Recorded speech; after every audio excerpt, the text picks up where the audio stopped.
बिल्कुल agree. Today I'm going to cover the fifth module of agronomy. So let's get started with the fifth module.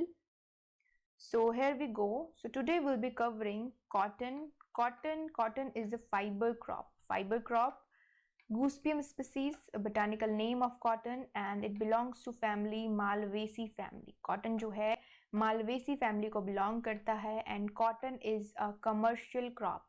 Cotton को जो है commercial crop के अंदर रखा गया है. Now what is commercial crop?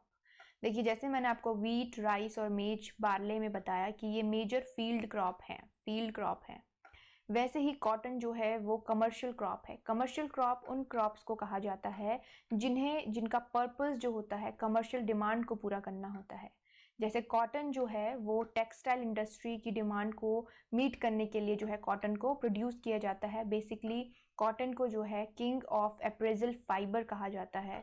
King of appraisal fibre और cotton is the backbone of textile industry. Cotton का यूज़ जो है टेक्सटाइल इंडस्ट्री में किया जाता है, कमर्शियल पर्पस के लिए किया जाता है. जो फाइबर से जो प्रोडक्ट जो है प्रिपेयर किए जाते हैं उनको जो है प्रोड्यूस करने के लिए इसका यूज़ किया जाता है. तो इसीलिए जो है इसे कमर्शियल क्रॉप कहा जाता है. अब देखिए, फॉर एग्जांपल अगर मैं आपको एग्जांपल दूं कि कोई फार्मर है जो है एक फार्मर जो वीट ग्रो कर रहा है और एक फार्मर जो है कॉटन को ग्रो कर रहा है अपनी फील्ड में, या कपास जो है इसे हिंदी में कहा जाता है. देखिए, जो फार्मर वीट को प्रोड्यूस कर रहा है अपने खेत में, वो अपना जो है कंजप्शन, अपनी जो नीड होती है वीट की, मतलब जो उसका वीट है अपने ओन कंजप्शन के लिए भी जो है वीट को यूज़ करेगा. ठीक है, वीट को यूज़ करेगा अपने ओन कंजप्शन के लिए और उससे जो है उसको मार्केट में सेल भी करेगा.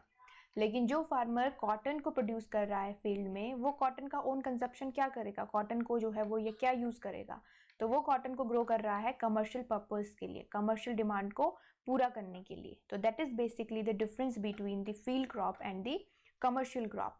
फाइन. तो कमर्शियल क्रॉप, ये टर्म आप याद रखेंगे क्योंकि जो है आपको ये टर्म्स पता होने चाहिए. छोटे छोटे टर्म्स हैं लेकिन बहुत ही बेसिक्स टर्म है. आपको कई बार नॉर्मली जो है क्वेश्चन पूछा जा सकता है कि आपको चूज़ करना है, आपको ऑप्शन दिए होंगे और you have to choose the commercial crop. तो देखिए, शुगर केन भी जो है कमर्शियल क्रॉप है. शुगर केन को भी जो है कमर्शियल क्रॉप कहा जाता है. शुगर केन को कमर्शियल पर्पस, शुगर डिमांड को पूरा करने के लिए शुगर केन का यूज़ किया जाता है कमर्शियल लेवल पे. ठीक है, तो इस तरह से जो है कॉटन की ये स्पेसिफिकेशन है. अब देखिए, कॉटन के अंदर एक और जो टर्म आता है बीटी कॉटन. देखिए, बीटी कॉटन का जो एरिया है इंडिया में, देखिए इट्स अराउंड 85.29 लाख हेक्टेयर इन 2016-17 का है, जिसमें से 81% जो टोटल एरिया है कॉटन का, उसमें से 81% जो एरिया है वो बीटी कॉटन के अंदर आता है. अब देखिए, बीटी कॉटन बेसिकली है क्या? देखिए, बीटी कॉटन जो है इसे बैसिलस थ्रोजेनेसिस से जो है प्रिपेयर किया गया है और ये एक जीएम क्रॉप है. जीएम क्रॉप का मतलब होता है genetically modified crop. Genetically modified crop मतलब कि जेनेटिक इंजीनियरिंग का यूज़ करके जो है इसमें पर्टिकुलरली जो ट्रेड्स होते हैं उनको डेवलप किया गया है. और जो बीटी कॉटन है वो आपका फेमस है बॉल वॉर्म के अगेंस्ट रेजिस्टेंट के लिए.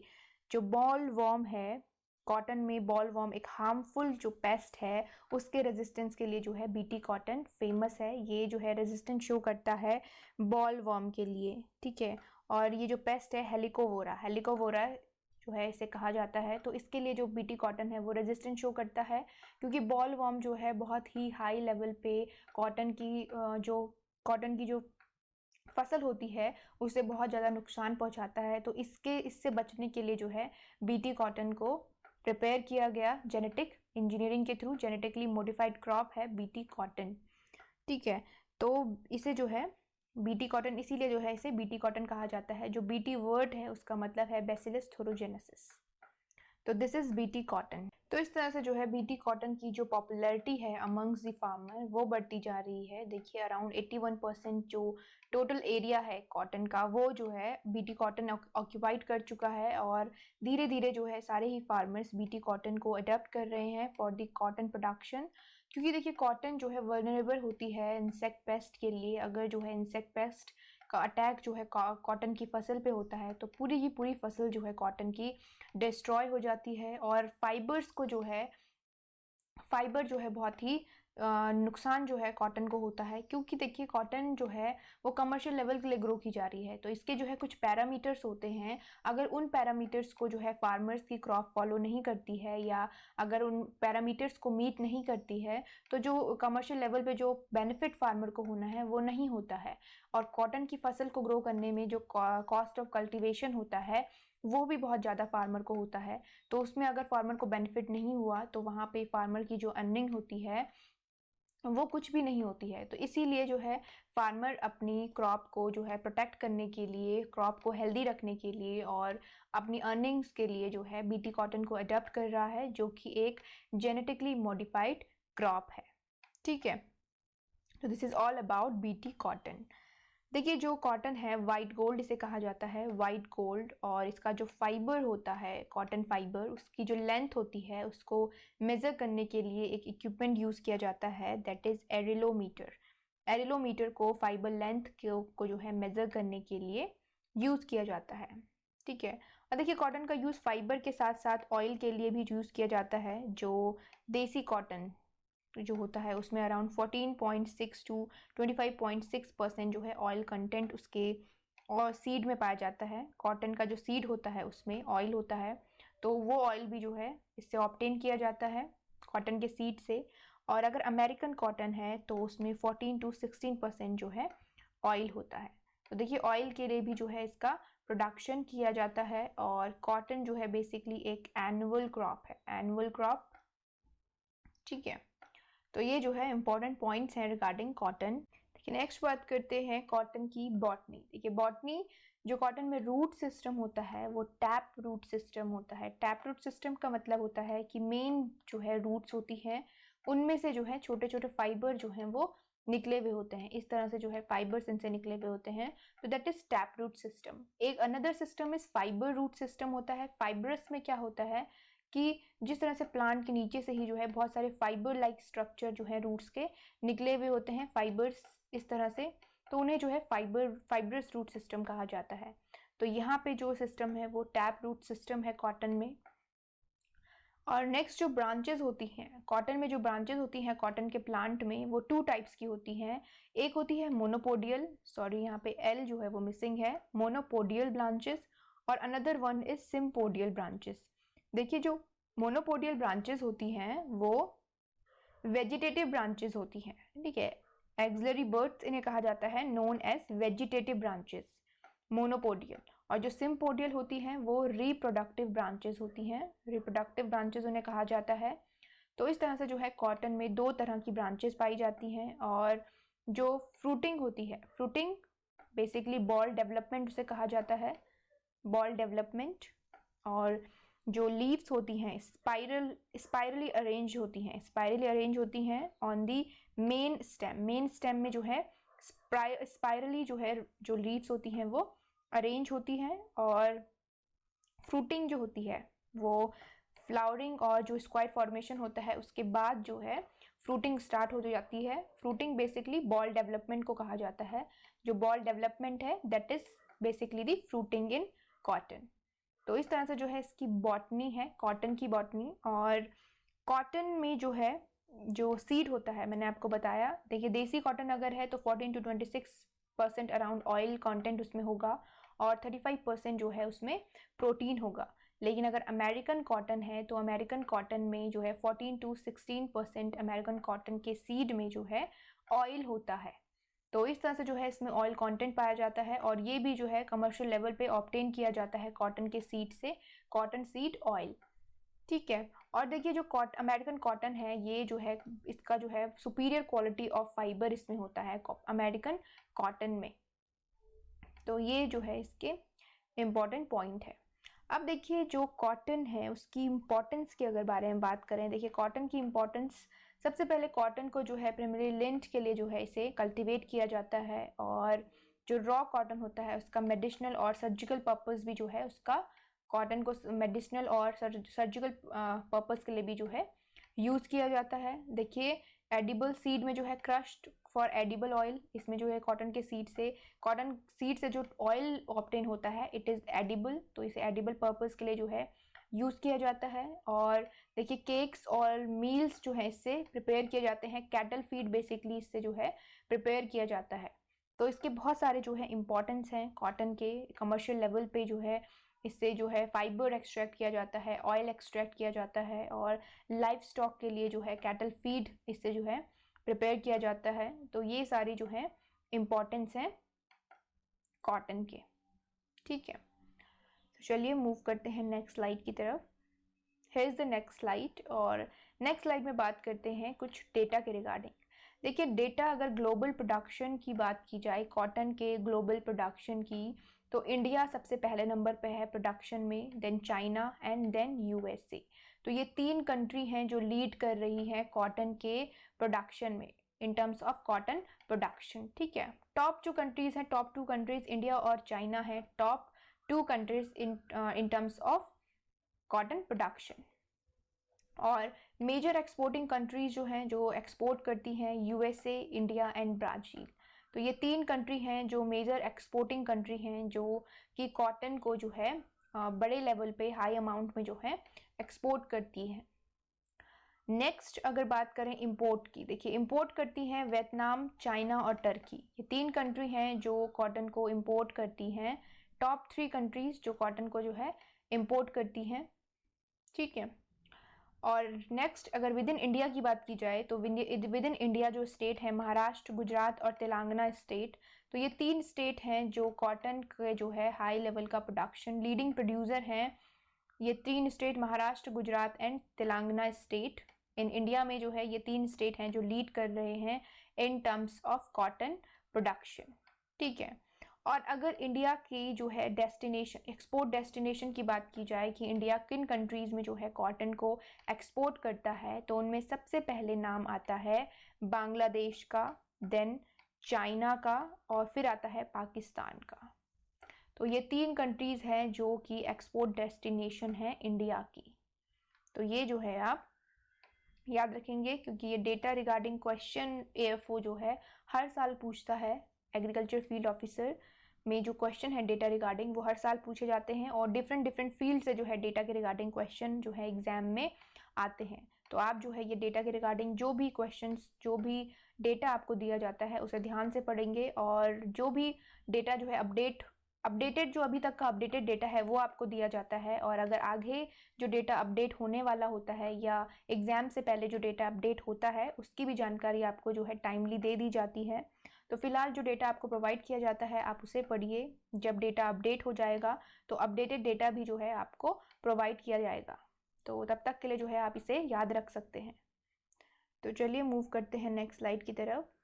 है इज़ द नेक्स्ट स्लाइड, और नेक्स्ट स्लाइड में हम जो है कॉटन का जो क्लासिफिकेशन है, देखिए कॉटन की अराउंड 20 स्पीसीज़ जो हैं वेल नोन स्पीसीज़ हैं कॉटन की, लेकिन उसमें से 4 स्पीसीज़ हैं जो अंडर कल्टीवेशन है, जिन्हें जो है ग्रो किया जाता है डिफरेंट कंट्रीज़ में, डिफरेंट जोन में। और ये जो 4 स्पीसीज़ हैं ये डिफरेंट रीजन से जो है ओरिजिनेट हुई हैं। तो ये सारी चीज़ें जो है हम स्लाइड के अंदर कवर करेंगे कॉटन के बारे में। देखिए सबसे पहले बात करते हैं क्लासिफिकेशन बेस्ड ऑन ओरिजिन। देखिए जो डिफरेंट स्पीसीज़ हैं कॉटन की वो डिफरेंट रीजन से ओरिजिनेटेड हैं।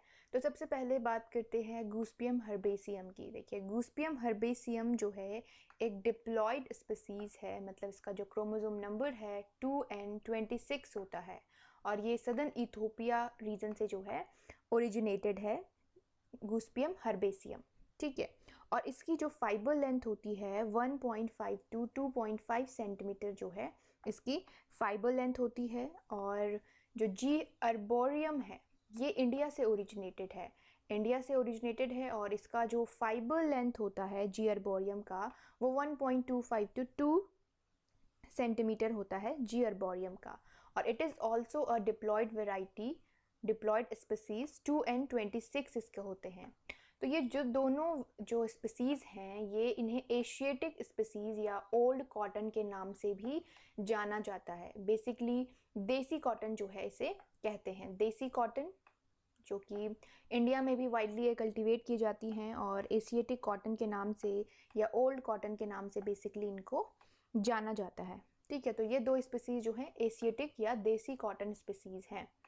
अब नेक्स्ट बात करते हैं गूस्पियम हिरसिटम की। देखिए गूस्पियम हिरसिटम जो है सेंट्रल अमेरिका से जो है ओरिजिनेटेड है, और ये जो है अमेरिकन कॉटन के नाम से जाना जाता है।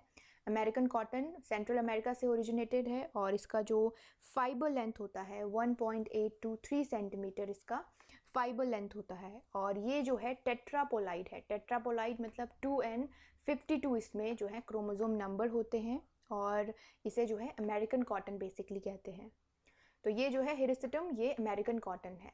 नेक्स्ट अगर बात करें जी बार्बाडेंस की, तो जी बार्बाडेंस जो है सुपीरियर क्वालिटी ऑफ कॉटन जो है जी बार्बाडेंस से ऑब्टेन किया जाता है, and the longest fibre length is from G barbadense, मतलब गूस्पियम बार्बाडेंस से जो है लॉन्गेस्ट फाइबर लेंथ जो है ऑब्टेन की जाती है around 3 to 5 centimetre. 3 to 5 centimetre जो है फाइबर लेंथ होती है गूस्पियम बार्बाडेंस की, और जो क्वालिटी होती है फाइबर की वो भी सुपीरियर क्वालिटी होती है। और इसमें इसका जो कलर होता है फाइबर का वो जो है वाइट कलर होता है। अगर देसी कॉटन की बात की जाए तो इसका जो फाइबर कलर होता है it is creamy colour. Creamy colour का जो है फाइबर कलर होता है, और अमेरिकन कॉटन का जो है वाइट कलर का होता है। ठीक है, और ये जो दोनों स्पीसीज़ हैं इन्हें जो है इजिप्टियन या सी आइलैंड कॉटन के नाम से भी जाना जाता है। तो वर्ल्ड वाइड ये 4 स्पीसीज़ हैं आउट ऑफ 20 स्पीसीज़ जो कि वाइल्डली कल्टीवेट की जाती हैं, और जिनसे जो है फाइबर जो है ऑब्टेन किया जाता है। ठीक है, तो बेसिकली अगर आपसे पूछा जाए कि लॉन्गेस्ट फाइबर लेंथ फाइबर कौन सी स्पीसीज से जो है ऑब्टेन किया जाता है, तो it is gossypium barbadense which belongs to southern America. South America जो है इसका ओरिजिन सेंटर है, और ऑल्सो जो है इसे अमेरिकन कॉटन के नाम से भी जो है इन दोनों को अमेरिकन कॉटन के नाम से भी जाना जाता है। ठीक है, तो जनरली जो है ये भी टेट्रापोलाइड होता है। जो गूस्पियम बार्बाडेंस है इट इज़ ऑल्सो टेट्रापोलाइड। जो क्रोमोसोम नंबर होते हैं वो इसमें 2n52 होते हैं। ठीक है, देखिए अमेरिकन कॉटन बेसिकली नाम इसलिए दिया गया है क्योंकि इनका जो ओरिजिन है वो अमेरिका है। तो जनरली जो है गूस्पियम हिरसिटम को अमेरिकन कॉटन कहा जाता है, बट अगर रीज़न वाइज चलें तो दोनों ही अमेरिका से ओरिजिनेटेड हैं। तो दोनों ही जो है अमेरिकन कॉटन के नाम से इन्हें जो है, जैसे इन दोनों को एशियाटिक कॉटन या देसी कॉटन के नाम से जाना जाता है, वैसे ही इन्हें जो है आप अमेरिकन कॉटन या जो है जो फाइबर लेंथ है उनके अकॉर्डिंग जाना जाता है। तो सुपीरियर क्वालिटी और लॉन्गेस्ट फाइबर लेंथ जो है वो गूस्पियम बार्बाडेंस की होती है। तो ये जो क्लासिफिकेशन था it was based on origin. और देखिए इन चारों स्पीसीज़ के रिगार्डिंग एक इम्पॉर्टेंट पॉइंट है कि जो चारों स्पीसीज़ हैं इंडिया में जो है ये चारों स्पीसीज़ जो हैं कल्टीवेट की जाती हैं। ऑल 4 स्पीसीज़ जो हैं इंडिया में कल्टीवेट की जाती हैं। तो this is all about the origin of the cotton. अब नेक्स्ट जो क्लासिफिकेशन है वो एरिया के अकॉर्डिंग है, मतलब जो है नॉर्दर्न एरिया में या सेंट्रल और सदर्न एरिया में जो है कौन कौन सी स्पीसीज को जो है ग्रो किया जाता है। अगर नॉर्थ इंडिया की बात की जाए तो हिरसिटम और अर्बोरियम को जो है बेसिकली ग्रो किया जाता है नॉर्थ इंडिया में। और अगर सेंट्रल और साउथ इंडिया की बात की जाए तो सेंट्रल और साउथ इंडिया में जो है गूस्पियम हर्बेसियम, गूस्पियम अर्बोरियम और गूस्पियम हिरोसिटम तीनों जो स्पीसीज़ हैं कॉटन की उन्हें ग्रो किया जाता है। जैसे महाराष्ट्र में हो गया, महाराष्ट्र में जो है कॉटन को ग्रो किया जाता है। ठीक है, तो वहाँ पे जो है ये तीनों स्पीसीज जो हैं उधर ग्रो की जाती हैं। ठीक है, और नॉर्थ में जैसे पंजाब में, पंजाब वाला एरिया जो है जहाँ पे जो है कॉटन को ग्रो किया जाता है, तो वहाँ पे जो है ये तीनों स्पीसीज जो हैं कॉटन की उस एरिया में ये तीनों species according to climate, according to soil जो है ये ग्रो की जाती हैं। तो this is all about the classification of cotton. Now will move further towards the next slide. Here we are, or in this slide we'll be discussing the climatic requirement of cotton. Cotton की कौन कौन सी climatic requirement है और किस तरह की soil में जो है कॉटन को ग्रो किया जाता है, ये सारी चीज़ें हम डिस्कस करेंगे स्लाइड के अंदर। देखिए अगर सबसे पहले अगर हम क्लाइमेट की बात करें तो क्लाइमेट जो कॉटन के लिए फेवरेबल होता है उसमें well distributed rainfall with open sunny day. देखिए ओपन सनी डे और वेल डिस्ट्रीब्यूटेड रेनफॉल जो है फेवरेबल कंडीशन है कॉटन के ग्रोथ एंड डेवलपमेंट के लिए। ठीक है, तो ये जो है इसकी रिक्वायरमेट है। और देखिए कॉटन जो है वो फ्रॉस्ट के लिए सेंसिटिव होता है। तो cotton basically needs 180 to 200 days of frost free days जो है बेटर कॉटन डेवलपमेंट और ग्रोथ के लिए जो है 180 टू 200 डेज जो है फ्रॉस्ट फ्री होने चाहिए। मतलब फ्रॉस्ट जो है उन डेज में जो है अकर नहीं होना चाहिए, कॉज नहीं करना चाहिए फ्रॉस्ट, ताकि जो है कॉटन की जो क्रॉप है वो प्रोटेक्टेड रह सके, उसका जो ग्रोथ है उसमें कोई भी हिंड्रेंस, कोई भी ऑब्स्टेकल जो है वो क्रिएट ना हो। तो देखिए ये जो है बेसिक पॉइंट्स हैं क्लाइमेट के रिगार्डिंग। अब देखिए बात करते हैं कुछ टेम्परेचर के बारे में। देखिए अगर टेम्परेचर की बात की जाए तो जो mean temperature less than 15 degree Celsius जो है कॉटन की ग्रोथ के लिए जो है रिक्वायर्ड होता है, और ऑप्टिमम टेम्परेचर जो वेजिटेटिव ग्रोथ होती है उसके लिए 21 डिग्री सेल्सियस जो है वो वेजिटेटिव ग्रोथ के लिए 21 डिग्री सेल्सियस वो एक ऑप्टिमम टेम्परेचर है। ठीक है, और ये जो टेम्परेचर है देखिए 20 जो वेजिटेटिव ग्रोथ के लिए 21 डिग्री सेल्सियस ऑप्टिमम टेम्परेचर है। उसके बाद जो 20 से 40 डिग्री सेल्सियस तक के बीच में जो है कॉटन जो है अच्छे से ग्रो कर जाता है, पर जो टेम्परेचर है वो बियॉन्ड 40 जो है वो नहीं जाना चाहिए। बियॉन्ड 40 अगर टेम्परेचर जाता है, इवन 38 से ऊपर भी टेम्परेचर जाता है, तो ईल्ड जो है वो रिड्यूस होने लगती है। ईल्ड का जो प्रोडक्शन है कॉटन का वो डिक्रीज होने लगेगा। जो ईल्ड है वो डायरेक्टली इन्फ्लुएंस हो जाएगी अगर जो टेम्परेचर है 38 डिग्री सेल्सियस से ऊपर जो है अगर राइज करने लगता है। तो ये टेम्परेचर जो है क्रूशियल रोल प्ले करता है किसी भी क्रॉप के ग्रोथ एंड डेवलपमेंट के लिए। तो ये जो है बेसिकली डे टेम्परेचर था 22 अराउंड 40 डिग्री सेल्सियस, और अगर नाइट टेम्परेचर है तो वो 12 से 27 डिग्री सेल्सियस के बीच रहना चाहिए, 12 degree Celsius to 27 degree Celsius. ठीक है, तो ये जो है एक क्राइटेरिया है टेम्परेचर के लिए। जो टेम्परेचर है इतने लेवल पे जो है कॉटन के लिए मेंटेन रहना चाहिए। अगर बॉल डेवलपमेंट की बात की जाए, देखिए बॉल डेवलपमेंट की बात की जाए तो बॉल डेवलपमेंट जो है 27 टू 32 डिग्री सेल्सियस पे, 27 टू 32 डिग्री सेल्सियस जो टेम्परेचर है बॉल डेवलपमेंट के लिए ऑप्टिमम टेम्परेचर है। 32 जो है वो मैक्सिमम दिया है 32, और 27 टू 32 के बीच जो है मैक्सिमम बॉल फॉर्मेशंस होते हैं, बॉल डेवलपमेंट जो है वो मैक्सिमम होते हैं इस रेंज के अंदर। ठीक है, और टेम्परेचर बियॉन्ड 38 जब जाने लगता है तो प्लांट में जो है ईल्ड में जो है प्लांट रिड्यूस होता जाता है, ईल्ड जो है प्लांट की वो रिड्यूस होने लगती है। तो देखिए टेम्परेचर जो है वो क्रूशियल है, इम्पॉर्टेंट है प्लांट के लिए। इसमें जो है डिफरेंट स्टेज पे जो है और डिफरेंट टाइम में डे टाइम टेम्परेचर और नाइट टाइम टेम्परेचर जो है अलग अलग है। तो ये जो है क्रूशियल है। और जो कॉटन है वो फ्रॉस्ट के लिए जो है सेंसिटिव है, फ्रॉस्ट के लिए, हैवी विंड्स के लिए, क्योंकि जो फ्रूट है, जो फाइबर होता है, जो सीड के बाहर जब फाइबर आता है तो वो जो है अगर हैवी विंड हो रही है या स्टॉर्म कंडीशन है तो वो जो है हार्मफुल होती हैं कॉटन के लिए। फ्रॉस्ट हार्मफुल है, हैवी विंड्स हार्मफुल है, स्टॉर्म्स हार्मफुल हैं या हेल स्टॉर्म्स। तो ये सारे जो है कॉटन की फसल को हैवी जो है हार्म पहुंचाते हैं, हैजार्डियस हैं कॉटन की फसल के लिए। तो ये थी क्लाइमेटिक रिक्वायरमेंट रिगार्डिंग टेम्परेचर और other things. Now will discuss soil. देखिए सॉइल जो है, आपने ब्लैक कॉटन सॉइल सुना है, ब्लैक कॉटन सॉइल जो है मोस्ट फेवरेबल सॉइल है कॉटन के लिए, ब्लैक सॉइल। ठीक है, ब्लैक सॉइल जो है उसे मोस्ट फेवरेबल सॉइल माना जाता है कॉटन कल्टीवेशन के लिए। बेसिकली सैंडीलूम और ब्लैक सॉइल को जो है ब्लैक सॉइल में कॉटन को ग्रो किया जा सकता है।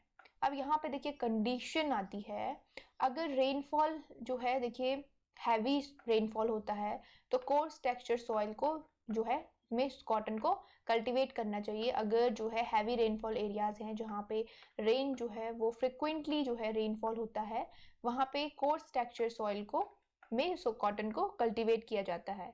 अगर देखिए when moisture is a problem, अगर देखिए वाटर स्कार्सिटी वाले एरियाज हैं या जहाँ पे मॉइस्चर की प्रॉब्लम है, ज़्यादा जो है वहाँ पे मॉइस्चर रिटेन नहीं हो पाता है, या जो रेनफॉल है वो फ्रिक्वेंट नहीं है, या जो इरिगेशन जो उसमें किया जाता है वो फ्रिक्वेंट नहीं है, तो वहाँ पे क्ले सॉइल को यूज़ करना चाहिए, क्योंकि क्ले सॉइल ज़्यादा टाइम तक वाटर को जो है होल्ड कर सकती है। तो देखिए ये कंडीशन यहाँ पे अप्लाई होती है। ठीक है, और इसका जो पीएच है 5.5 to 8 तक पीएच में जो है कॉटन ग्रो हो जाती है। और ऑप्टिमम अगर पीएच की बात की जाए तो 7 to 8 जो है वो ऑप्टिमम पीएच है कॉटन के ग्रोथ एंड डेवलपमेंट के लिए।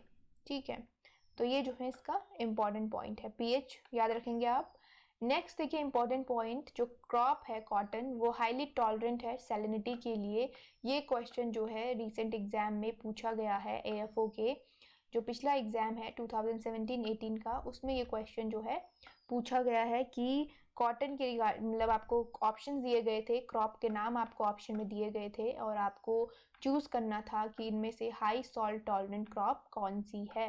तो कॉटन जो है वो हाई सॉल्ट टॉलरेंट क्रॉप है, मतलब सैलिनिटी को जो है टॉलरेट करती है कुछ लिमिट तक। देखिए अगर जो है देखिए अगर ईसी इलेक्ट्रिकल कंडक्टिविटी से जो है हम डिसाइड करते हैं सॉइल की सैलिनिटी, तो देखिए जो जिन ईसी पे जैसे 7.7 ईसी अगर इलेक्ट्रिकल कंडक्टिविटी है तो क्रॉप को कोई भी लॉस जो है नहीं होता है। जबकि अगर कॉमन क्रॉप अगर 7.7 इलेक्ट्रिकल कंडक्टिविटी पे अगर ग्रो होती है तो वो जो है स्टैंड नहीं कर पाती है, वो विदर हो जाती है। नॉर्मल जो ईसी लेवल होता है सॉइल में वो लेस देन 4 होता है, ठीक है, लेस देन 4 या अप टू 4 होता है। तो अगर देखिए कोई नॉर्मल क्रॉप है 7.7 एज सॉइल में अगर इलेक्ट्रिकल कंडक्टिविटी है तो वो क्रॉप जो है ग्रो नहीं हो सकती। लेकिन cotton high salt tolerant crop है तो 7.7 में जो है कॉटन विदस्टैंड कर जाती है, ग्रो कर जाती है। ठीक है, अगर देखिए EC 27 तक पहुंचता है तब जाके जो है कॉटन की जो क्रॉप होती है उसको 100% जो है लॉस हो जाता है अगर इलेक्ट्रिकल कंडक्टिविटी का जो लेवल है वो 27 पहुंच जाता है। तो 7.7 और 9.6 तक, अगर 9.6 है तो अराउंड 10% लॉस जो है क्रॉप को होता है। लेकिन अगर 27 जो है इलेक्ट्रिकल कंडक्टिविटी पहुंच रही है तो जो है 100% लॉस जो है वो क्रॉप को हो जाता है। तो this is all about the electrical conductivity for cotton. ठीक, तो ये इंपॉर्टेंट पॉइंट है कि कॉटन एक हाई सॉल्ट टॉलरेंट क्रॉप है। तो चलिए मूव करते हैं नेक्स्ट स्लाइड की तरफ। Here is the next slide, और नेक्स्ट स्लाइड में हम बात करेंगे कॉटन की ग्रोथ स्टेजेस के बारे में। देखिए कॉटन में कौन कौन सी ग्रोथ स्टेजेस आती हैं और कौन कौन सी इंपॉर्टेंट ग्रोथ स्टेजेस हैं उनके बारे में बात करेंगे। चलिए सबसे पहले बात करते हैं जर्मिनेशन की। देखिए कॉटन में जो जर्मिनेशन होता है ये होता है अराउंड 4 to 7 डेज में। 4 to 7 डेज में जो है जर्मिनेशन हो जाता है और उसके बाद अर्ली वेजिटेटिव फेज, देखिए अर्ली वेजिटेटिव फेज जो है स्टार्ट होने लगती है उसके बाद। और जब वेजिटेटिव फेज जो है कंप्लीट हो जाती है तो स्क्वायरिंग स्टार्ट होती है। 35 to 70 डेज तक जो है स्क्वायरिंग चलती है और स्क्वायरिंग बेसिकली जो है बड होती है, it is flower bud. Squaring जो है कॉटन में बड को कहा जाता है। जब फर्स्ट स्क्वायर जब इनिशिएट होने लगता है या जब फर्स्ट स्क्वायरिंग हो जाती है उसके बाद जो है 20 to 25 डेज में जो है फ्लावरिंग इनिशिएट होना स्टार्ट हो जाता है। देखिए स्क्वायरिंग 35 से 70 दिन तक जो है स्क्वायरिंग चलती रहती है या समटाइम 80 डेज आफ्टर शोइंग। तो इस बीच में जो है स्क्वायरिंग चलती रहती है, मतलब बर्ड्स जो हैं वो फॉर्म होती रहती हैं और उसके बाद जो है फ्लावरिंग स्टार्ट होने लगती है। देखिए जो पीक फ्लावरिंग होती है 70 to 100 डेज जब हो जाते हैं प्लांट को तो पीक फ्लावरिंग जो है स्टार्ट हो जाती है। तो this is basically the flowering phase, जो स्क्वायरिंग एंड फ्लावरिंग। स्क्वायरिंग देखिए इंपॉर्टेंट है कॉटन के इन टर्म्स ऑफ कॉटन, क्योंकि स्क्वायरिंग जो है वो बड है, बड जो अनओपन बड जिसे कहा जाता है, उसके बाद जो है फ्लावरिंग होती है। तो ये जो है एक ग्रोथ फेज है कॉटन की। उसके बाद जब फ्लावरिंग जो है पीक फ्लावरिंग स्टार्ट हो जाती है, फ्लावर जो है ओपन हो जाते हैं, उसके बाद बॉल डेवलपमेंट होता है। बॉल डेवलपमेंट फ्रूट जिसे को कहते हैं, कॉटन के केस में फ्रूट जो है वो बॉल है, बॉल डेवलपमेंट। तो देखिए बॉल डेवलपमेंट जो है वो विदिन 15 to 18 डेज में जो है 15 to 18 डेज में 90% साइज जो है वो अटेन कर लेता है जो बॉल होता है। बेसिकली बॉल जो टर्म दिया गया है जब सीड के बाद, कॉटन सीड के बाद जो फाइबर जो है वो एक्यूमुलेट होने लगता है, फाइबर जो है वो जो है फाइबर बनने लगता है, तो वो जो है एक बॉल लाइक स्ट्रक्चर फॉर्म करता है, तो उसे कहा जाता है बॉल डेवलपमेंट। तो देखिए जो बॉल है वो विदिन 25 डेज जो है वो मेच्योर हो जाता है, और उसके बाद जो फाइबर इलोंगेशन है वो 21 to 24 डेज में जो है फाइबर इलोंगेशन भी जो है कंप्लीट हो जाता है। ठीक है, देखिए कॉटन फाइबर जो है वो आउटर मोस्ट जो है सीड कोट की आउटर मोस्ट जो लेयर होती है बेसिकली वो जो है फाइबर होती है, तो सीड के बाहर जो है फाइबर डेवलप होता है। देखिए secondary wall thickening strengths the fibre and continues up to 30 to 40 days after anthesis. Anthesis मतलब फ्लावर ओपनिंग जिसे कहा जाता है। तो देखिए जो सेकेंडरी थिकनिंग होती है वो फाइबर की वो कंटिन्यू चलती है 30 to 40 डेज तक, 30 to 40 डेज तक। तो इस तरह से जो है ग्रोथ जो होती है कॉटन की, डिफरेंट डिफरेंट फेजेस जो होती हैं ग्रोथ की, वो इम्पॉर्टेंट है। देखिए आपको पूछा जा सकता है एग्जाम में कि जो बॉल है वो कितने डेज में जो है मेच्योर होता है, या 90% साइज जो बॉल का होता है वो कितने डेज में जो है अटेन कर लेता है, या ये पूछा जा सकता है कि फ्लावरिंग जो होती है वो जो स्क्वायरिंग होती है वो टर्म क्या होता है कॉटन में। तो फ्लावरिंग बेसिकली जो है बडिंग बर्ड जो है बर्ड को टर्म दिया गया है कॉटन में स्क्वायरिंग। तो जब फर्स्ट स्क्वायर फॉर्मेशन स्टार्ट होता है तो उसके 20 to 30 डेज आफ्टर जो है फ्लावरिंग स्टार्ट हो जाती है। तो ये जो है डेज जो है इंपॉर्टेंट है। जैसे वीट में मैंने आपको बताया कि CRI क्राउन रूट इनिशिएशन कितने दिन बाद होता है, वो जो है क्रिटिकल स्टेज भी है वाटर स्ट्रेस की। तो इस तरह से जो है ये इंपॉर्टेंट होते हैं, इसीलिए आपको जो है ये स्पेसिफिकली मेंशन करके बताए जाते हैं। तो ये जो है आप याद रखेंगे किसी भी क्रॉप के रिगार्डिंग, जो ये डेटा है रिगार्डिंग ग्रोथ स्टेजेस, ये इंपॉर्टेंट होता है एग्जाम पॉइंट ऑफ व्यू से भी।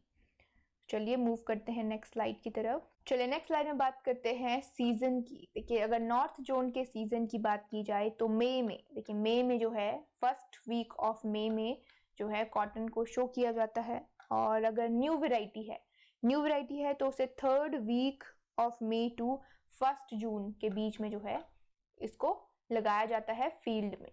तो देखिए जोन वाइज जो है इसका जो सीजन है वो डिवाइड किया गया है। देखिए अगर सेंट्रल जोन की बात की जाए तो जून टू जुलाई जो है सेंट्रल जोन में इसको लगाया जाता है। अगर इरिगेटेड है तो इसे जो है मार्च में जो है इसकी शोइंग की जाती है अगर इरिगेटेड कॉटन है।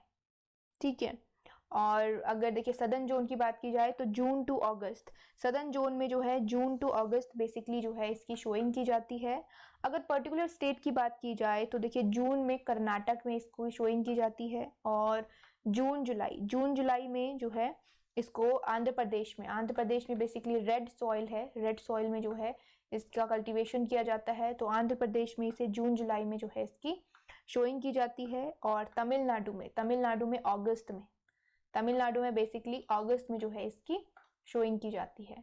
तो देखिए सीजन भी जो है वो जोन वाइज जो है इसमें डिवाइडेड है, तो इसके रिगार्डिंग भी आपको क्वेश्चन जो है रेज हो सकते हैं कि सेंट्रल जोन में जो है कॉटन किस टाइम पे किन मंथ्स में जो है बेसिकली शो किया जाता है, या नॉर्थ जोन में कब होता है, या इरिगेटेड कंडीशन में कब होता है। इरिगेटेड कंडीशन में मैंने आपको बताया मार्च में इसकी शोइंग होती है।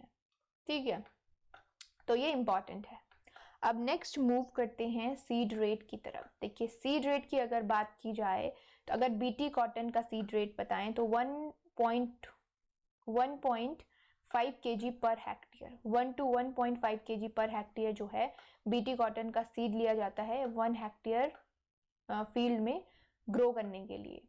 हाइब्रिड सीड देखिए hybrid 2 to 3 kg per hectare लिए जाते हैं अगर हाइब्रिड सीड है, और अगर अमेरिकन कॉटन है तो 15 to 25 kg पर हेक्टेयर लिया जाता है, और अगर देसी कॉटन है तो 12 to 18 kg पर हेक्टेयर जो है इसको सीड को लिया जाता है। ठीक है, और जो सीड की अगर डेप्थ की बात की जाए, अगर डिबलिंग से इसे मतलब डिबलर की हेल्प से अगर शो किया जा रहा है सीड, तो 3 सेंटीमीटर जो है डेप्थ इसकी ली जाती है, 3 सेंटीमीटर। और नंबर ऑफ सीड अगर हाइब्रिड सीड है तो 2 सीड पर होल जो है इसमें डाले जाते हैं। ठीक है, तो इस तरह से जो है इसके जो सीड रेट और जो डेप्थ है उसे लिया जाता है फील्ड में शो करने के लिए। अब नेक्स्ट बात करते हैं देखिए पॉपुलेशन की। देखिए पॉपुलेशन के रिगार्डिंग IBPS 2016-17 का जो क्वेश्चन पेपर था या जो एग्जाम हुआ था उसमें पॉपुलेशन के रिगार्डिंग क्वेश्चन जो है वो पूछा गया है। तो देखिए अगर बीटी कॉटन की बात करते हैं तो 10,000 प्लांट्स पर हेक्टेयर जो है बीटी कॉटन में आते हैं एक हेक्टेयर में।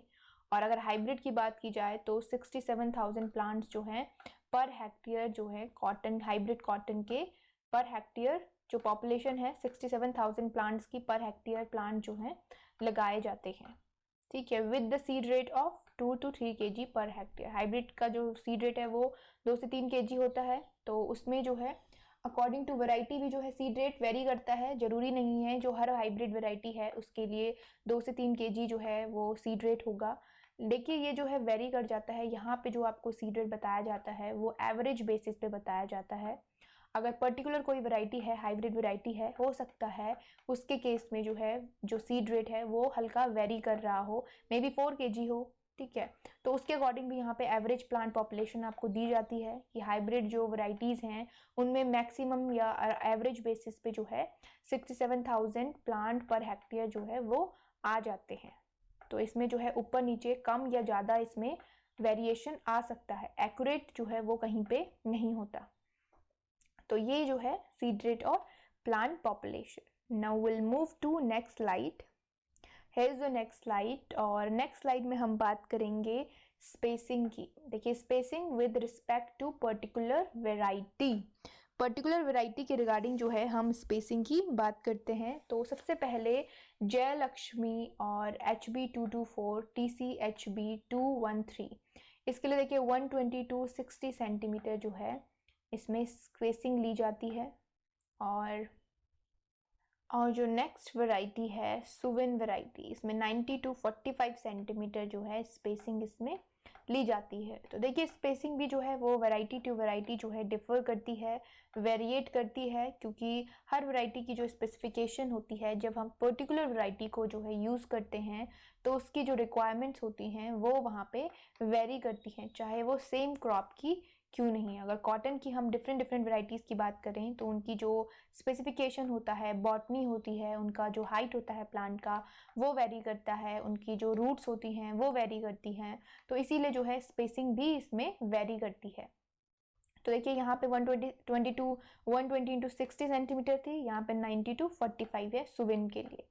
अब देखिए MCU 5, 9 और 11 और SPVR 2, LRA 5166 के लिए देखिए 75 to 30 सेंटीमीटर है।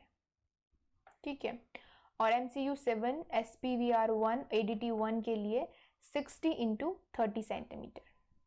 नाउ KC2 के लिए 45 to 15 सेंटीमीटर है। ठीक है, देखिए हाइब्रिड के लिए 100 to 60 सेंटीमीटर स्पेसिंग है, और अमेरिकन और देसी कॉटन के लिए 67 into 30 सेंटीमीटर जो है स्पेसिंग बेसिकली ली जाती है। तो ये थी वेराइटीज़ के लिए। अब देखिए राइस फेलो कॉटन एक सिस्टम है जिसे हम आगे जो है डिस्क्राइब नेक्स्ट स्लाइड में जो है इसके बारे में डिटेल में पढ़ेंगे। यहाँ पे जो राइस फेलो कॉटन है उसमें जो स्पेसिंग ली जाती है बेसिकली 60 into 30 सेंटीमीटर और 75 into 30 फॉर LRA। ये जो वेराइटी है उसके लिए जो है पर्टिकुलरली इतनी स्पेसिंग जो है वो ली जाती है। तो ये जो है राइस फेलो कॉटन के लिए बेसिकली यूज़ की जाती है। तो ये जो है डिफरेंट वेराइटीज़ है जो कि जिनमें डिफरेंट स्पेसिंग जो है वो एडप्ट की जाती है। ठीक है, तो ये जो है आप बेसिकली याद रखेंगे। देसी कॉटन का देखिए अमेरिकन और देसी कॉटन का इम्पॉर्टेंट है, हाइब्रिड कॉटन का देखिए इम्पॉर्टेंट है, क्योंकि ये जो है बेसिकली कॉमनली पूछे जाने वाले हैं। आपको स्पेसिफिक वैरायटी के अकॉर्डिंग शायद जो है एग्जाम में क्वेश्चन रेज होगी, स्पेसिफिक वैरायटी के लिए जो है स्पेसिंग कितनी होती है, लेकिन अमेरिकन कॉटन, देसी कॉटन या हाइब्रिड के लिए कितनी जो है स्पेसिंग ली जाती है, ये जो है आपको बेसिकली पूछा जा सकता है।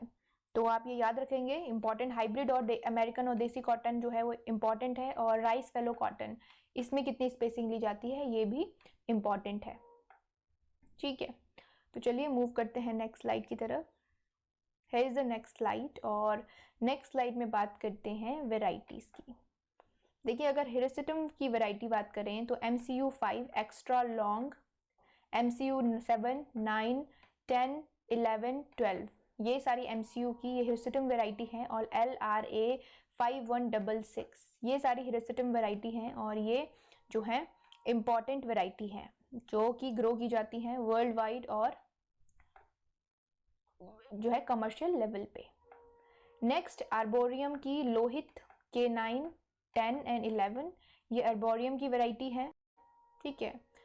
बारबेडेंस, देखिए बारबेडेंस जिसका जो है हाईएस्ट लेंथ जो होती है, लॉन्गेस्ट फाइबर इसका होता है अराउंड 3 to 5 सेंटीमीटर। तो देखिए इसमें जो है सुविन, अंजलि, सौरभि और सुजाता जो है इसकी बेसिकली वैरायटीज हैं। ठीक है।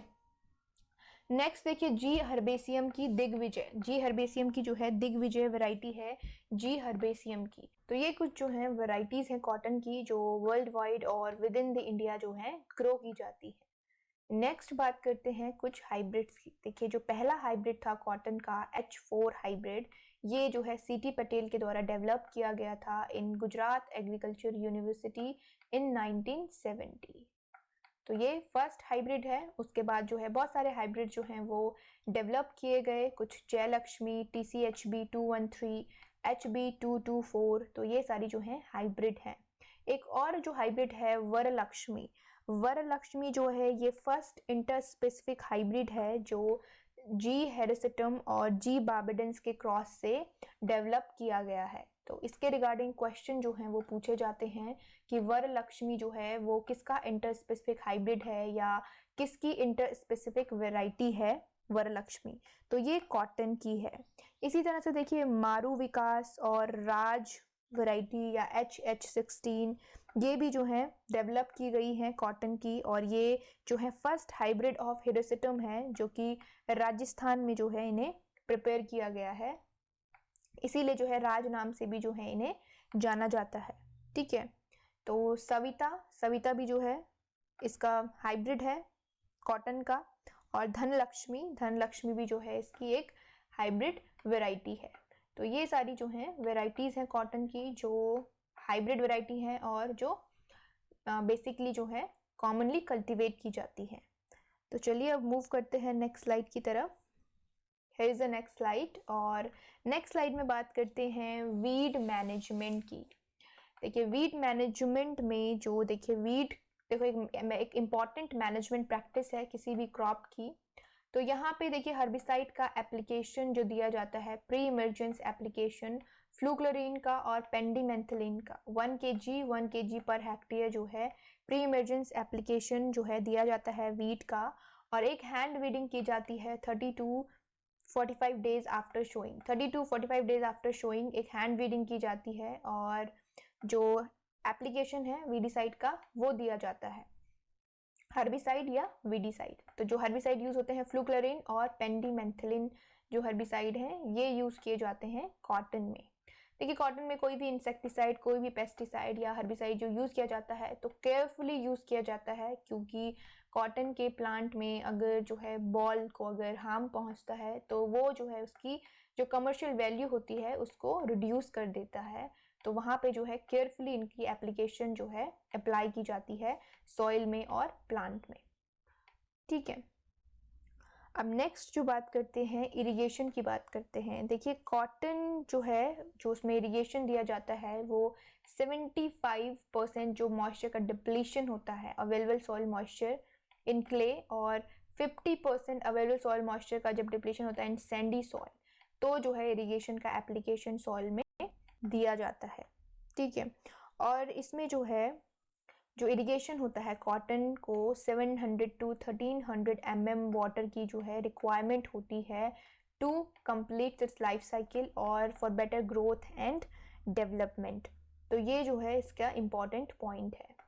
नेक्स्ट अगर बात की जाए कि जो माइल्ड स्ट्रेस है, अगर फ्लावरिंग के टाइम पे माइल्ड वाटर स्ट्रेस अगर प्लांट को दिया जाता है तो वो जो है बेनिफिशियल होता है फर्दर फ्लावरिंग इनिशिएशन के लिए और फ्रूट डेवलपमेंट के लिए।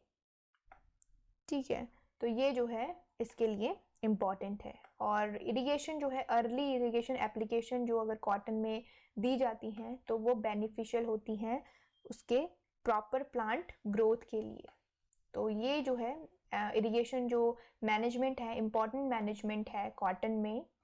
तो जो वाटर एप्लीकेशन होती हैं या इरिगेशन एप्लीकेशन होती हैं बेसिकली 2 to 3 इरिगेशन जो हैं वाटर की या इरिगेशन की प्लांट को कॉटन की क्रॉप को दी जाती हैं, फर्स्ट दी जाती है 30 to 40 डेज आफ्टर शोइंग, ठीक है। और सेकंड जो है वो बड फॉर्मेशन के टाइम पे, मतलब स्क्वायर फॉर्मेशन के टाइम पे। और थर्ड जो एप्लीकेशन होती है वो दी जाती है फ्लावरिंग के टाइम पे। तो ये 3 स्टेजेस हैं जो कि इम्पॉर्टेंट और क्रूशियल स्टेजेस हैं जिस टाइम पे जो एप्लीकेशन है वाटर की प्लांट को मिलना जो है वो नेसेसरी होता है। देखिए जो कॉटन जो प्लांट है, अगर इसमें डिफिशियंसी होती है तो ये जो है ईल्ड को डायरेक्टली इन्फ्लुएंस करता है। और अगर एक्सेस अमाउंट वाटर का दिया जा रहा है तो एक्सेस वेजिटेटिव ग्रोथ जो है ये करने लगता है। तो एक स्ट्रिक्टेड जो अमाउंट होता है वाटर का वो क्रॉप को जो है दिया जाना नेसेसरी होता है, ना ही जो है कम होना चाहिए और ना ही एक्सेस अमाउंट में जो है वाटर प्लांट को मिलना चाहिए। तो ये जो है दोनों ही इसके लिए हार्मफुल है। एक स्ट्रिक्टेड जो लेवल है वाटर का वो मेंटेन रहना नेसेसरी होता है, ठीक है। अब देखिए कॉटन के लिए कौन कौन से जो मेथड हैं वाटर एप्लीकेशन के या इरिगेशन के जो अडॉप्ट किए जाते हैं। देखिए बेसिकली कॉटन के लिए जो मेथड अडॉप्ट किए जाते हैं फ्लडिंग मेथड या सर्ज मेथड और ड्रिप इरिगेशन। तो ये सारे जो मेथड हैं ये अडॉप्ट किए जाते हैं according to topography, according to the financial investment, according to the respond of the crop. तो ये सारे जो फैक्टर्स हैं डिपेंड करते हैं किस तरह से क्रॉप रिस्पॉन्ड कर रही है, किस तरह से वेदर कंडीशंस हैं, किस तरह की टोपोग्राफी है। तो जो मेथड अडॉप्ट किया जाता है वो इन सारे फैक्टर्स पे डिपेंड करता है। बट बेसिकली आजकल जो मेथड है ड्रिप इरिगेशन, इसे जो है अडॉप्ट किया जा रहा है फ्रिक्वेंटली फार्मर्स के द्वारा, क्योंकि जो ड्रिप इरिगेशन है जो वाटर स्कार्सिटी वाले एरियाज हैं वहाँ के लिए बेस्ट मेथड है ड्रिप इरिगेशन, ठीक है। तो इसके साथ ड्रिप इरिगेशन के साथ जो है हम जो फर्टिलाइजर एप्लीकेशन है वो भी जो है साथ में ड्रिप इरिगेशन के साथ अप्लाई कर सकते हैं डायरेक्टली सॉइल में, ठीक है। तो ये एक टाइम सेविंग प्रोसेस है जहाँ पे जो है 2 मैनेजमेंट प्रैक्टिसेस इरिगेशन और फर्टिलाइजर दोनों को जो है कंबाइन कर दिया जाता है। तो ये जो है फार्मर का टाइम सेव करती हैं और जो है यूनिफॉर्मली जो है फील्ड में जो है फर्टिलाइजर का डिस्ट्रीब्यूशन हो जाता है और वाटर भी जो है यूनिफॉर्मली जो है इसमें डिस्ट्रीब्यूट होता है। तो ये जो है मेथड्स अडॉप्ट किए जाते हैं कॉटन में। अब देखिए नेक्स्ट बात करते हैं क्रॉपिंग सिस्टम की। देखिए क्रॉपिंग सिस्टम रेनफेड एरियाज में मोनोक्रॉपिंग या मोनो विद मिक्स्ड क्रॉपिंग जो है इसमें अडॉप्ट की जाती है। और मोनोक्रॉपिंग में अगर बात की जाए तो देखिए मोनोक्रॉपिंग प्लस मिक्स्ड क्रॉपिंग में पल्सेस या मिलेट्स और ग्राउंडनट के साथ जो है इसका मिक्स्ड क्रॉपिंग का पैटर्न बना के जो है इसको अडॉप्ट किया जाता है। और अगर इरिगेटेड कॉटन है तो देखिए कॉटन वीट, मतलब कॉटन के बाद वीट, कॉटन पल्सेस या मिलेट या राइस के बाद कॉटन जो है, इस तरह से जो है ये पैटर्न जो है फॉलो किया जाता है, ठीक है। तो ये है क्रॉपिंग सिस्टम जिसमें जो है एक पर्टिकुलर पैटर्न को through out the year follow किया जाता है। जैसे कॉटन के बाद वीट को लगाया जाएगा और देखिए यहाँ पे जैसे कॉटन के बाद पल्स को, जो पल्स हार्वेस्ट होगी तो मिलेट को लगाया जाएगा। तो इसे कहा जाता है cropping system. So this is all about irrigation and cropping system in cotton. Now we'll move further to next slide. Here is the next slide और यहाँ पे बात करते हैं इंटरकल्चर ऑपरेशन की।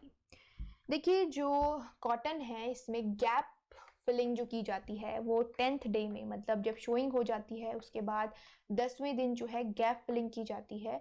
बेसिकली गैप फिलिंग का मतलब होता है कि जहाँ पे स्पेस छूट जाता है या जहाँ पे अनहेल्दी प्लांट है उसे रिमूव करके हेल्दी प्लांट की सीडलिंग जो है वहाँ पे बेसिकली शो की जाती है या प्लांट की जाती है, नॉट शो, प्लांट की जाती है। शोइंग जो है सीड के लिए यूज़ किया जाता है और सीडलिंग के लिए यूज़ किया जाता है प्लांटिंग। तो यहाँ पे जब गैप फिलिंग की जाती है तो सीडलिंग वहाँ पे प्लांट किया जाता है जहाँ पे स्पेस खाली छूट जाता है, तो उसे फिल करने के लिए एक हेल्दी सीडलिंग वहाँ पे प्लांट किया जाता है। तो ये 10वें दिन की जाती है ये प्रोसेस जिसे गैप फिलिंग कहा जाता है। और या फिर देखिए फील्ड में जो स्पेस होता है वहाँ पे एक्स्ट्रा जो सीडलिंग्स होती हैं उनको भी फील्ड में लगाया जा सकता है अकॉर्डिंग टू स्पेस को मैनेज करने के लिए। तो ये गैप फिलिंग हुआ। वर्ड से समझ आ रहा है गैप फिलिंग का मतलब कि खाली स्पेस को फिल करना। अब नेक्स्ट जो प्रोसेस है वो है थिनिंग। देखिए थिनिंग जो है वो 15वें दिन की जाती है। थिनिंग का मतलब होता है रिमूव करना।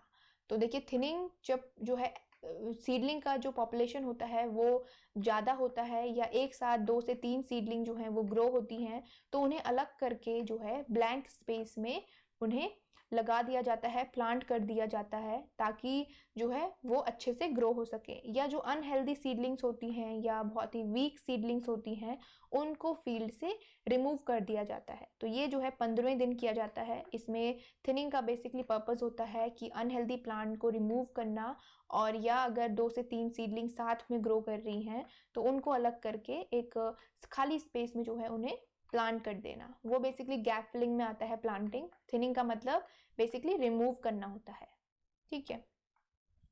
तो ये जो है ये थिनिंग हो गई। अब नेक्स्ट जो प्रोसेस आती है इट इज़ निपिंग। लेकिन निपिंग का मतलब होता है, देखिए ऊपर जो जैसे प्लांट का जो अपर पोर्शन होता है, ठीक है, टर्मिनल बड पोर्शन, उसे जो है पिंच करके निकाल दिया जाता है, दैट इज़ बेसिकली निपिंग। और ये होती है आपकी 80 टू 90 डेज में। निपिंग बेसिकली इसलिए की जाती है ताकि लेटरल ग्रोथ को जो है बूस्ट किया जा सके, और प्लांट जो है, प्लांट की जो टर्मिनल पोर्शन है उसको निप करके उसकी ग्रोथ को जो है एक सर्टेन हाइट तक निपिंग कर दी जाती है, मतलब रिमूव कर दिया जाता है, ताकि लेटरल ब्रांचेस जो हैं वो बेसिकली ग्रो कर सकें। तो ये 80 टू 90 डेज आफ्टर शोइंग जो है ये बेसिकली की जाती है।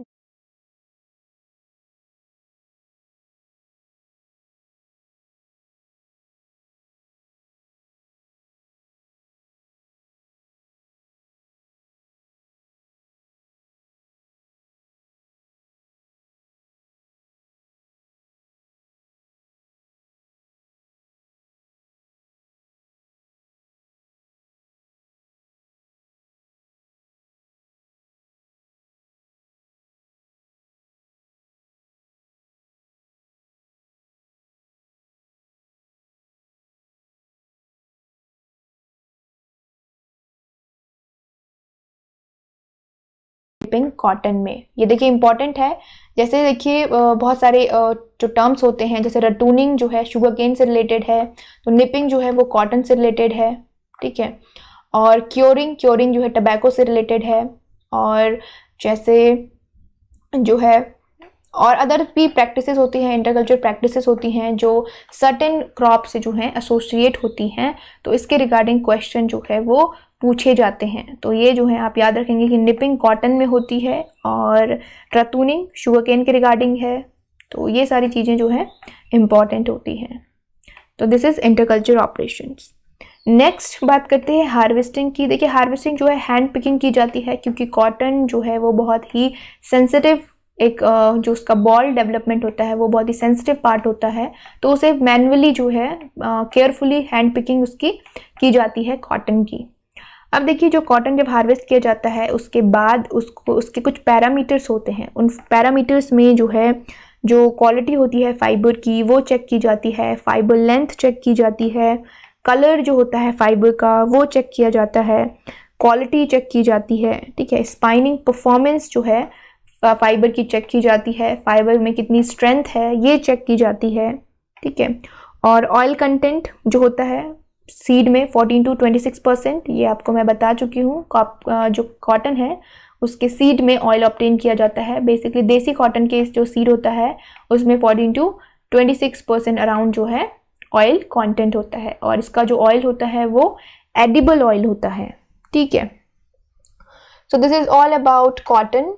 नाउ नेक्स्ट जो एक सिस्टम है राइस फैलो कॉटन। राइस फैलो कॉटन सिस्टम जो है ये बेसिकली उन प्लेसेस में किया जाता है जहाँ पे राइस क्रॉप जो है ग्रो की जाती है। तो इसमें क्या किया जाता है, जब राइस जो है मैच्योर हो जाता है और हार्वेस्ट किया जाता है, तो राइस के हार्वेस्ट करने के जस्ट बाद जो है कॉटन की शोइंग कर दी जाती है उस फील्ड में। इसमें जो है प्राइमरी टीलेज को एलिमिनेट कर दिया जाता है, जो फील्ड प्रिपरेशन होती हैं उसकी रिक्वायरमेंट नहीं होती है। तो ये एक टाइम सेविंग सिस्टम है, टाइम सेविंग सिस्टम है जिसमें जो है ऑलरेडी प्रिपेयर्ड लैंड में कॉटन की शोइंग कर दी जाती है, और इसमें जो है मॉइस्चर ऑलरेडी जो है फील्ड में मॉइस्चर होता है, तो यहाँ पे जो प्राइमरी टीलेज होते हैं वो सारी जो लैंड प्रिपरेशन होती है, फील्ड प्रिपरेशन होती है, उसकी रिक्वायरमेंट नहीं होती। तो ये इसका जो है एडवांटेज है।